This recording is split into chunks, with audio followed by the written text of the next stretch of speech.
How's everybody doing? Welcome to the 1400th page of Talmud Bavli and the first page of tractate Bava Kamma, also the first page of Seder Nazikin, damages. We now enter an extended study, 3 tractates of the civil law of Torah law. When people commit a tort on each other, when they damage each other's property or person, what result? Let's light up the darkness. Move this back over here. Okay. Who's in the house on a Thursday? Man, Shabbos is almost here. Can't come soon enough. I'll be so happy to unplug and just be away from all news and media sources for 25 hours. Can't wait. Melissa in Great Neck, Paul in the Great Northwest, Sharon in New Jersey, Shandor in the Bronx, Lucy in Minnesota, Bill in Missouri, Carla in Brazil, Bella in Florida, Joe in the Inland Empire, Paula in Chicago, Bill in Queens, in the house, Belle in Texas, Guy in Ohio, Bill reminding us there's a big demonstration for Israel in Washington, D.C. I think that's on Tuesday. I'm not planning on making it to that, but may it be a strong showing on behalf of Israel. And let's dedicate our learning today for a lasting and secure peace in Israel as soon as possible. Also, John in Durwood in the house, Marjorie in Virginia. Let's do it. New tractate, Bava Kamma.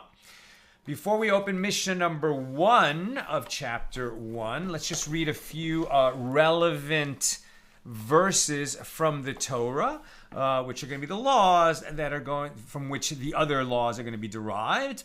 So Exodus 21:28 through 32. And when an ox gores a man or a woman and they die, the ox shall be stoned, and its flesh shall not be eaten, but the owner of the ox shall be absolved.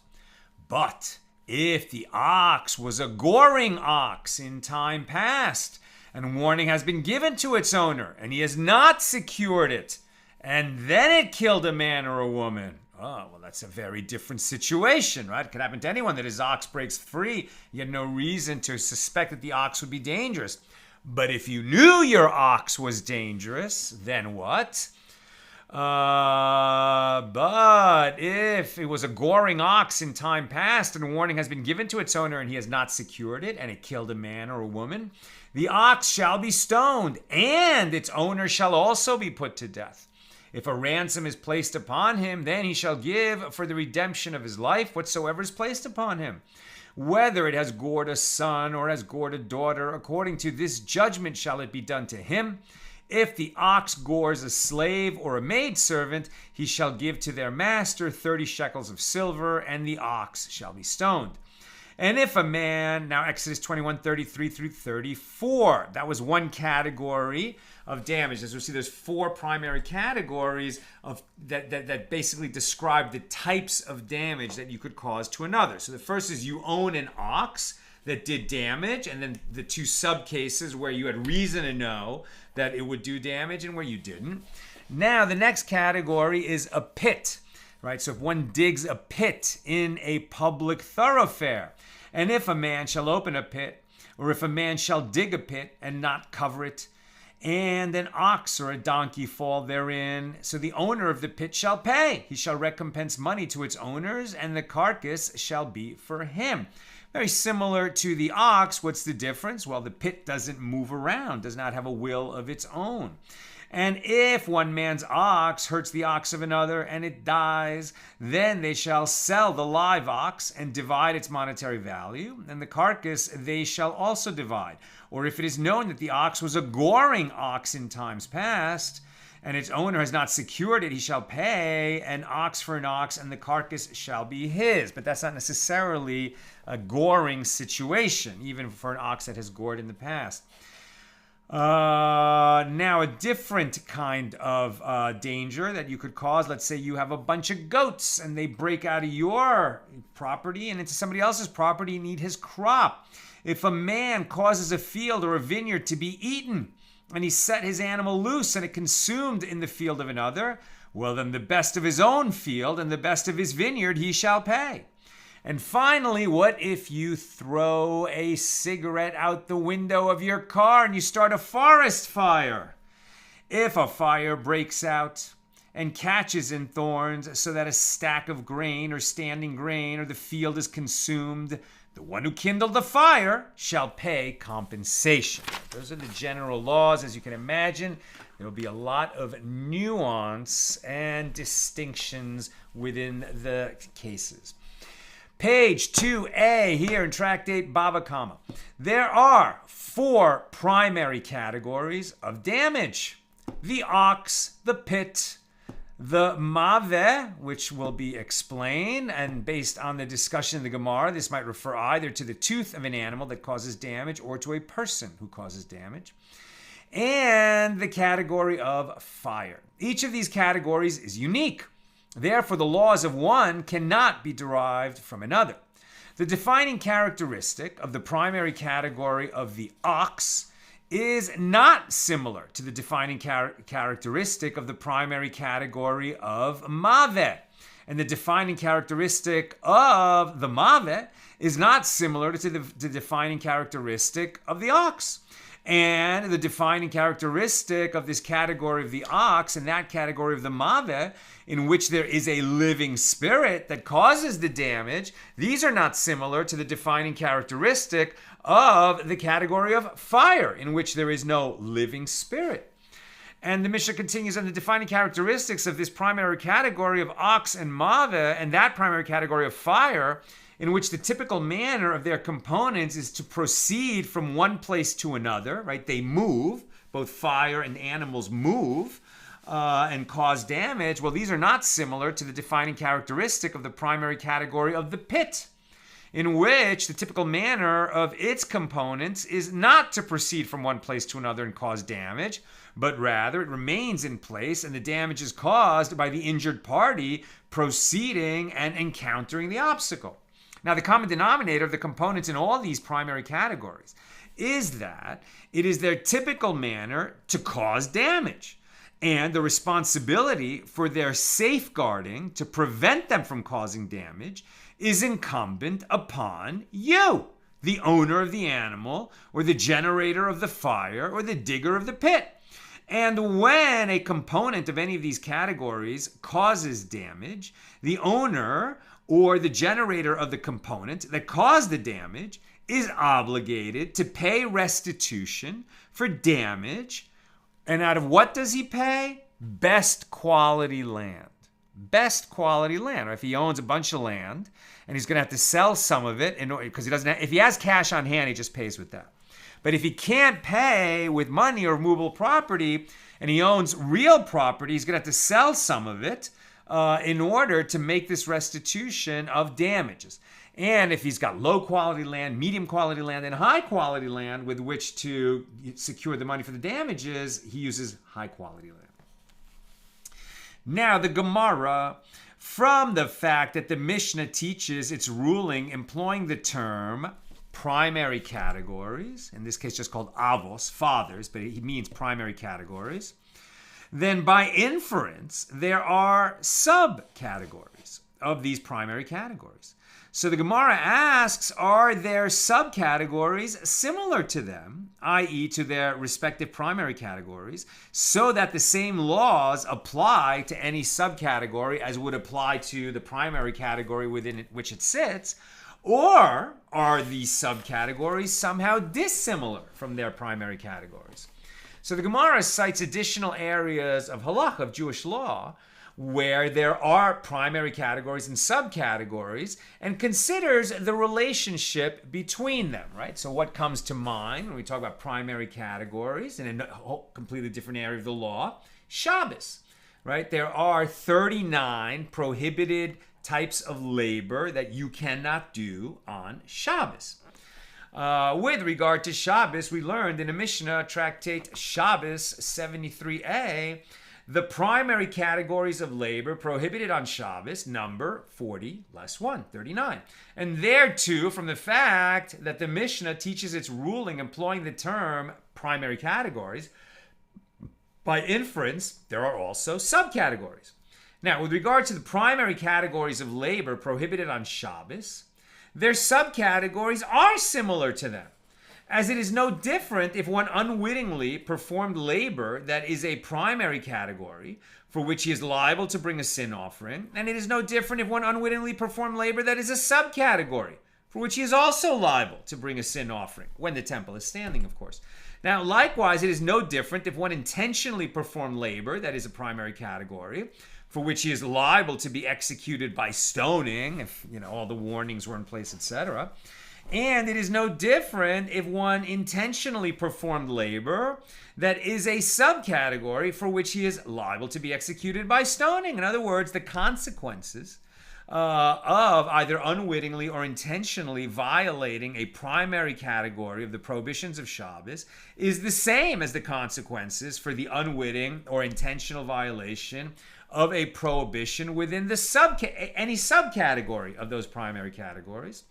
So what's the difference between a primary category and a subcategory? And the Gemara explains the practical difference is that if one unwittingly performs two labors classified as primary categories together during a single lapse of awareness, like for example, he planted a rose and he signed his name. Right? Those are two things that you are not permitted to do on Shabbos. One is writing and the other is planting. So those are two different primary categories. And if you did both of those on Shabbos within one single lapse of awareness, for example, you didn't know it was Shabbos, you forgot it was Shabbos, and you did both of those things unwittingly, so then you would be liable to bring two sin offerings because you violated two different primary categories.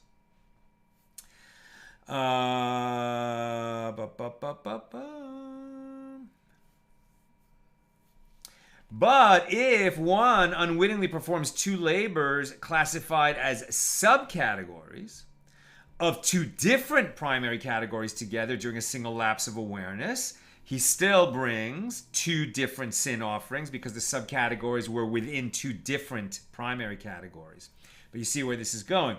If he violated two different subcategories that sit within the same primary category, then even though there were two separate actions, he would only be liable to bring one sin offering if he did that within a single lapse of awareness. Right? So, for example, I don't know, he signed his name and, he wrote a recipe on a blackboard. There's two forms of writing. So that's only going to trigger one sin offering if you did that within the same lapse of awareness. Now the Gemara asks, and according to Rabbi Eliezer, who deems one liable to bring two sin offerings even if one performs a labor classified as a subcategory together with a labor that is its primary category. So then why is one labor characterized as a primary category and why is the other labor characterized as a subcategory? And the Gemara explains, of the labors prohibited on Shabbos, that which was a significant labor in the tabernacle, right, when the tabernacle existed in the wilderness when the Jews came out of Egypt. So any of the labors that were used to construct the tabernacle, those are called the 39 primary categories of labor. And that, which was not a significant labor in the construction of the tabernacle, the sages characterized it as a subcategory. So the labors prohibited on Shabbos are derived from the labors employed in the construction of the tabernacle. Therefore, their classification is also based on their significance in its construction.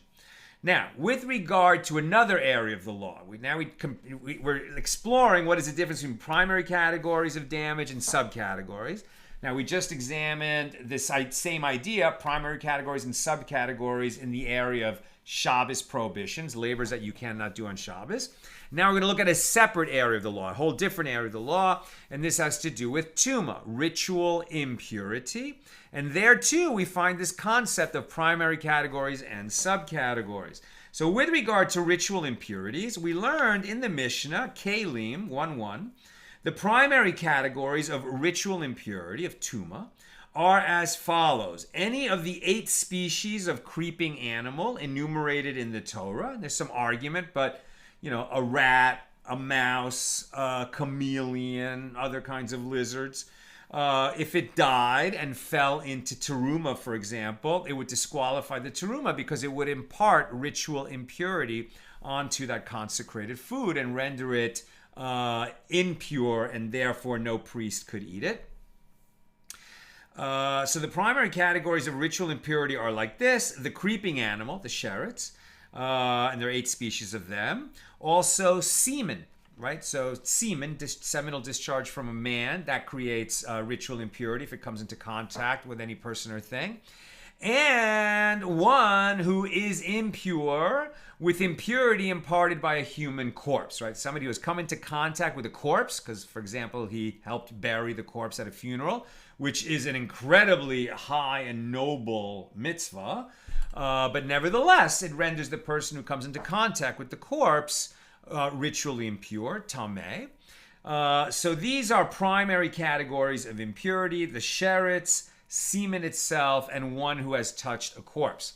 So a person, a vessel, or food that is rendered impure through contact with one of these items, right? With a sherets, a dead creeping thing, or semen, or somebody who has corpse tuma, if any of those 3 come into contact, right, with a person, a vessel, or food, so they will render that person, vessel, or food tameh, ritually impure through this contact.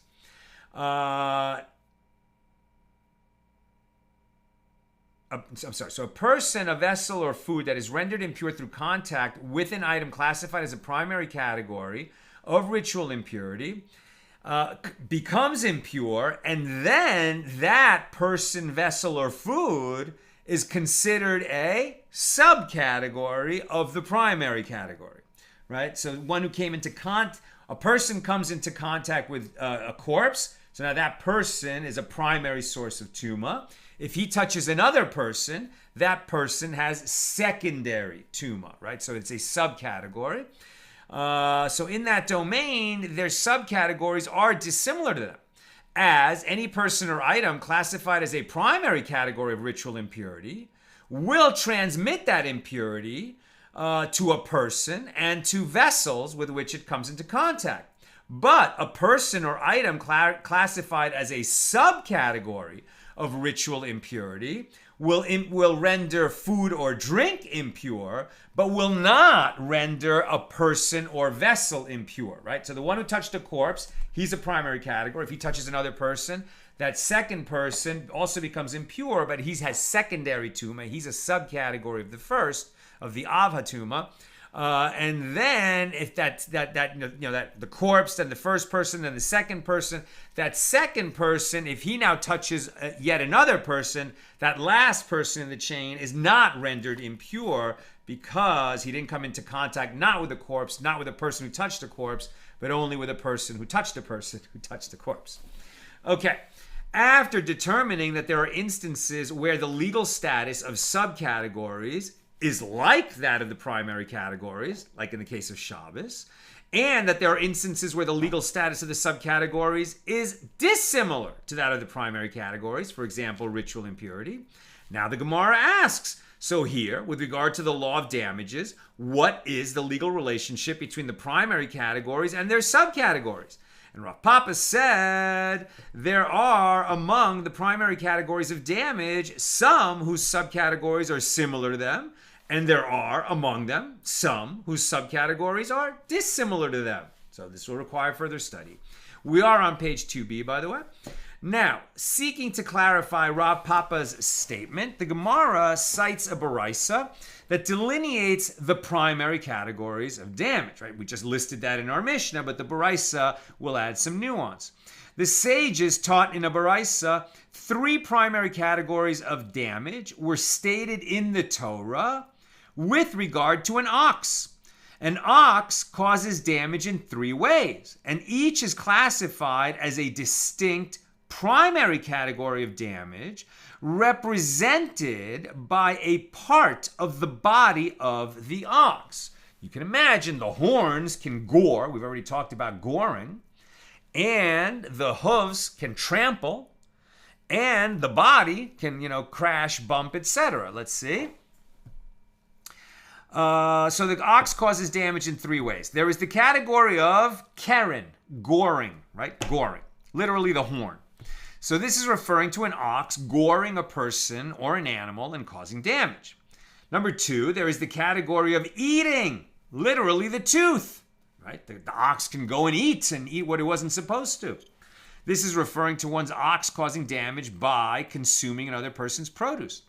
And there is the category of trampling, regel, literally foot. And this is referring to an ox trampling another person's belongings and causing damage.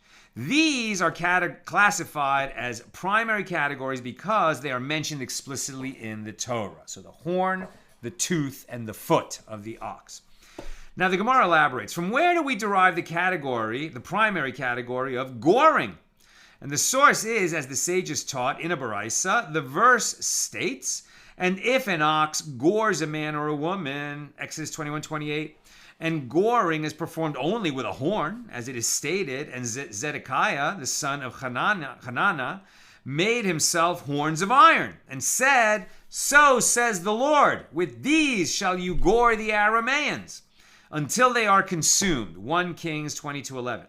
And the verse also states, his firstborn bull, majesty is his, and his horns are the horns of the wild ox. With them he shall gore the nations. Deuteronomy 33:17, when Moses is handing out the blessings to the tribes. Presumably that's Reuben. Now the Gemara interrupts its citation of the baraisa and asks, what is the purpose of citing the additional verse introduced with the term, and the verse also states? And the Gemara answers, and if you would say that the first verse cited is not a legitimate source, as it is a verse from the prophets, and we do not derive Torah matters from the texts of the tradition, meaning the prophets and the writings, well then come in here proof from the Torah. His firstborn bull, majesty is his. And the Gemara rejects, right? So remember that the Bible, the Hebrew Bible, is called the Tanakh, because it's divided into 3 major sections. The T is Torah, right? The N of Tanakh, right? It's Taf, Nun, Chaf, right? So Tanakh, the Taf is Torah, and the Nun is Navi, Nevi'im, right? The prophets, and the Chaf is from the Ketuvim, right? The writings, right? So those are the 3 sections. So the writings, for example, include Psalms and Proverbs.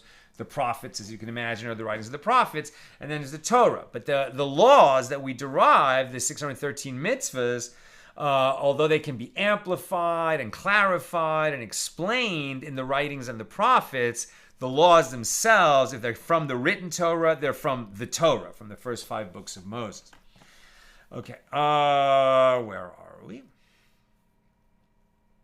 So the Gemara rejects the possibility that the reason a second verse was cited is that the primary category of goring cannot be derived from a verse in the prophets. But is this a halakhic derivation? It is a mere disclosure of the matter that goring is performed with a horn. A verse in the prophets can certainly serve as a source for that disclosure. Rather, the reason that the baraisa cites a second verse in addition to the one from Deuteronomy is lest you say, based on the first verse, that when the merciful one distinguishes between liability for damage caused by the innocuous ox, meaning an ox that has not gored before, for which the owner is liable to pay half of the damages for the first 3 times that this ox gores, and liability for damage caused by a forewarned ox, meaning an ox that has gored in the past and that the owner should know is a dangerous ox, in which case his liability is going to be greater when it actually goes and gores. So that's called the difference between the innocuous ox versus the forewarned ox. So the forewarned ox is one which had already gored 3 times and whose owner was cautioned to prevent the ox from goring. And in this case, he is liable to pay the full damages.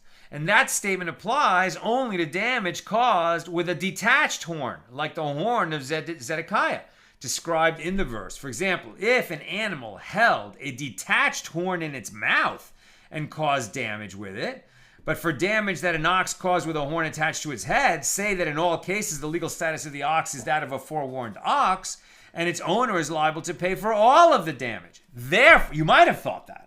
Therefore, the Baraisa says, come in here a proof from another verse. His firstborn bull, majesty is his, and his horns are the horns of the wild ox, and with them he shall gore the nations, where the reference is to a horn attached to the ox's head. So evidently, when an ox gores with its own horns, there is a distinction between an innocuous ox and a forewarned ox.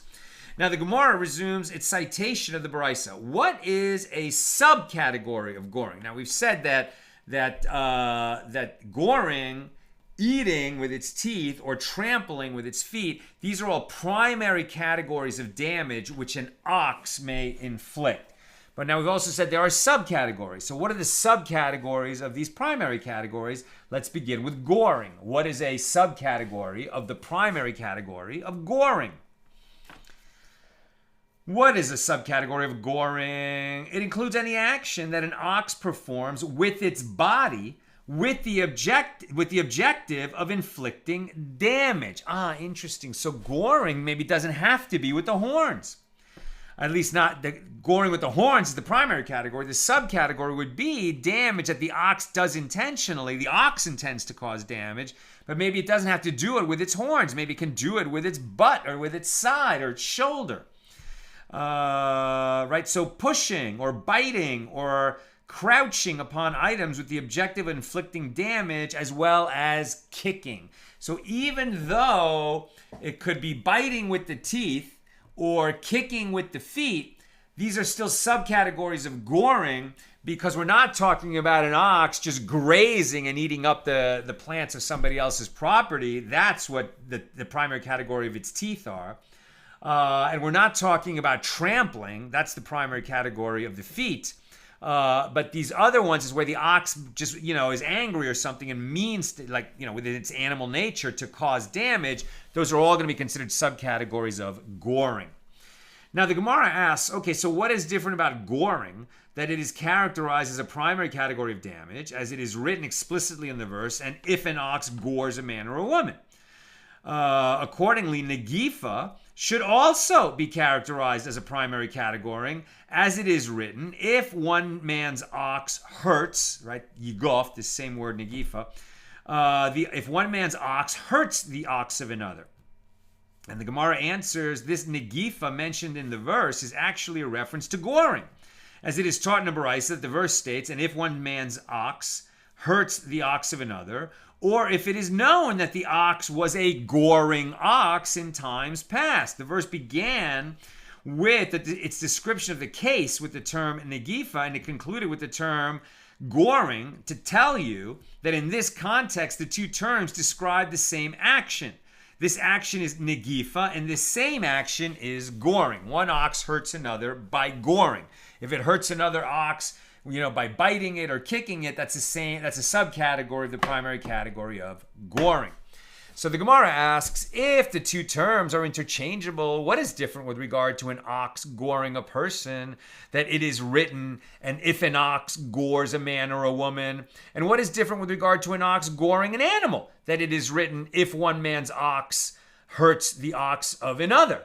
I mean, if we're saying that, the only distinction is whether it was an innocuous ox had not shown itself to be dangerous in the past, versus the forewarned ox, right, that the owner knew that his ox was a dangerous ox. If that's the only distinction that really matters, then why does the Torah spell out, well, if it gores a person, there's going to be damages, and if it gores another animal, there's going to be damages. The damages are the same in terms of that the owner has to pay half the damages if it was an innocuous ox, or all the damages if it was a forewarned ox. But why does the Torah go out of its way to mention that this is so, both in the case of goring people or goring other animals? So the Gemara explains, with regard to a person who has the ingenuity to defend himself and is not easily injured, it is written, if an ox gores, a term indicating an attack of greater force, right? In other words, if an ox is kind of ambling down the road towards you, and you just stand there until it, comes up and gores you, I mean, that's, how negligent was the owner? You were just being an idiot, like you could have easily gotten out of the way. Likewise, if the oxen are, running through the streets of Pamplona, right, the running of the bulls, and a person is standing in that street knowing the oxen are coming, is the owner of the bulls to blame? I mean, this idiot, did not need to stand in the street. He took that risk upon himself. So you can see that the fact that a person is a person with a brain and the sense of, the ability to reason that a person has does change the incident and might have an effect on the consequences and the damage of and the measure of damages. So you can see that it's kind of like you should have a greater threshold of damage even though we care more about people than animals. Nevertheless, people are more able to avoid being gored by an ox, perhaps, than an animal that's just standing there being stupid and doesn't realize that it's in a dangerous spot. So now, with regard to an animal which does not have the ingenuity to defend itself and is more easily injured, it is written, if an ox hurts, yigof. So a term indicating an attack of lesser force. So the term yigof is related to the term magefa, meaning plague. So the Torah employs that term with regard to the goring of an animal to indicate that when an animal is gored, regardless of the force of the blow, it will likely result in its death. And the Torah's use of these terms teaches us a matter in passing. Because the effort required for the ox to gore a person to death is greater than the effort required for the ox to gore an animal to death, which when you first hear, like, what?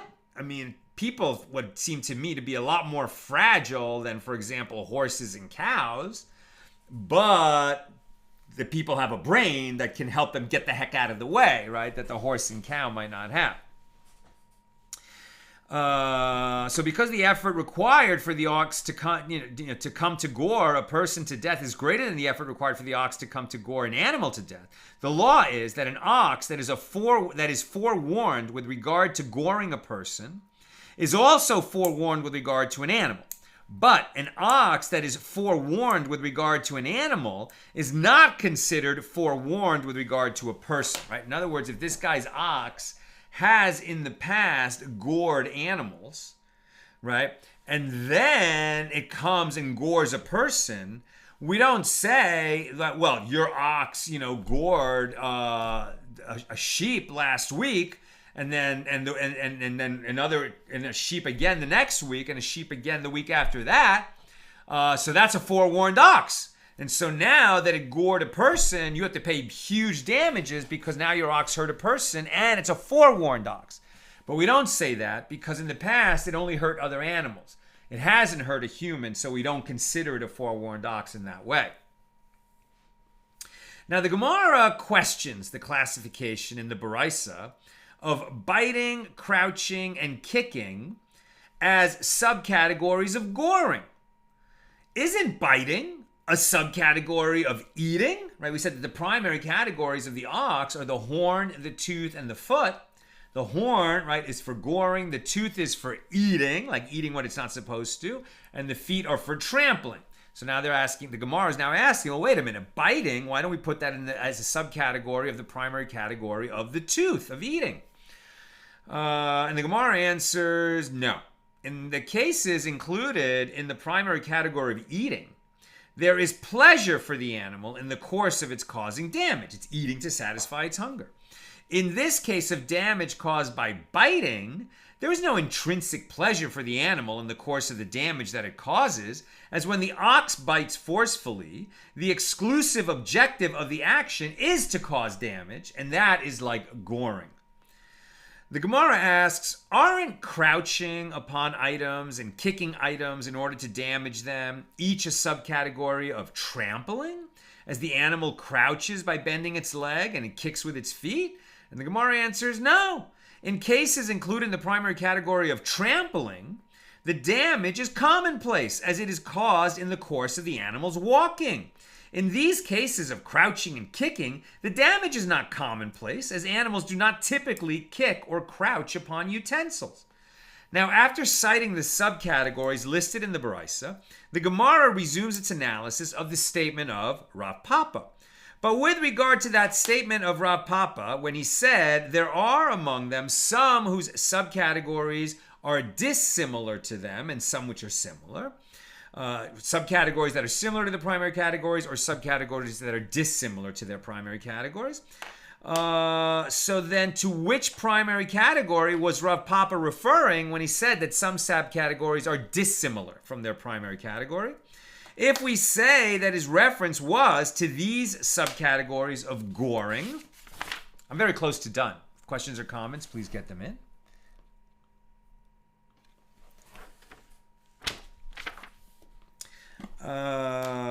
So if we say that his reference was to these subcategories of goring, so what is different about goring that defines it as a unique primary category?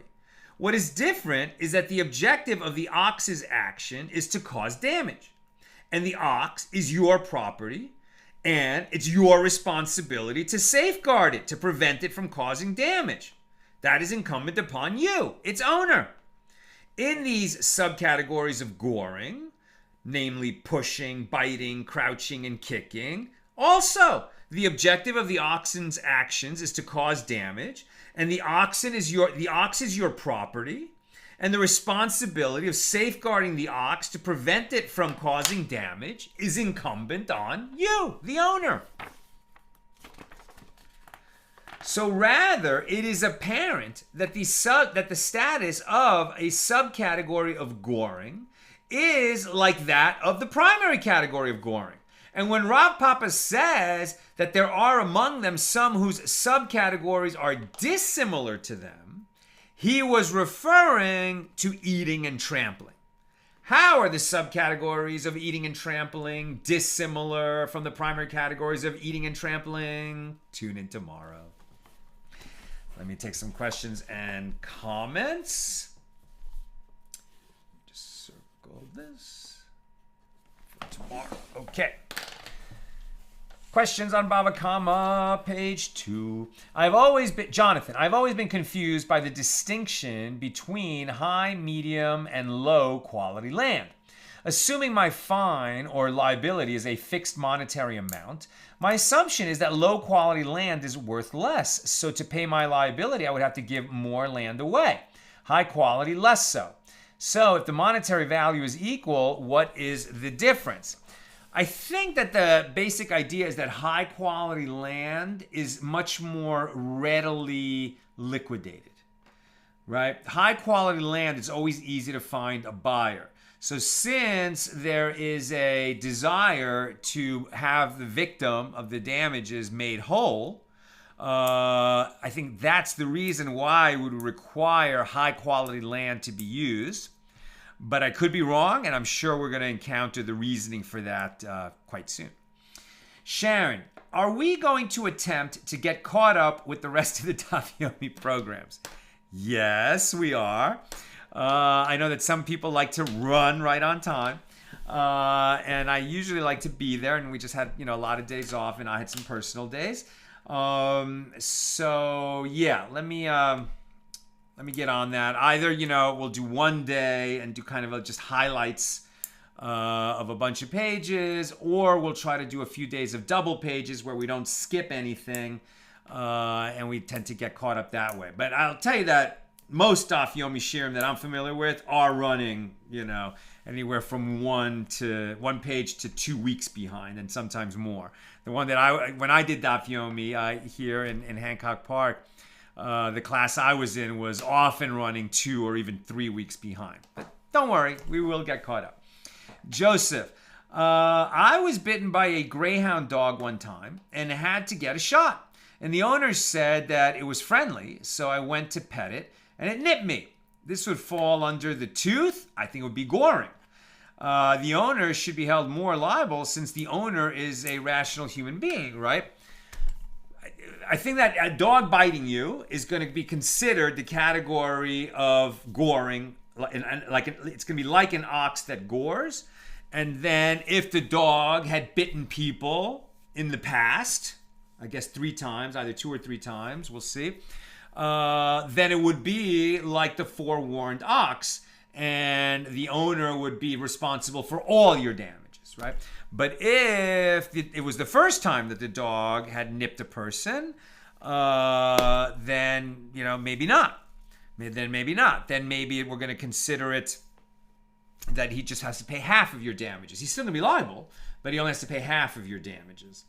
Now, I think at some point we're going to have a discussion that, generally speaking, it's not in the nature of oxen to gore anybody or anything. It happens. There's, and sometimes you have a more dangerous ox than others, but it's not generally their nature to do that.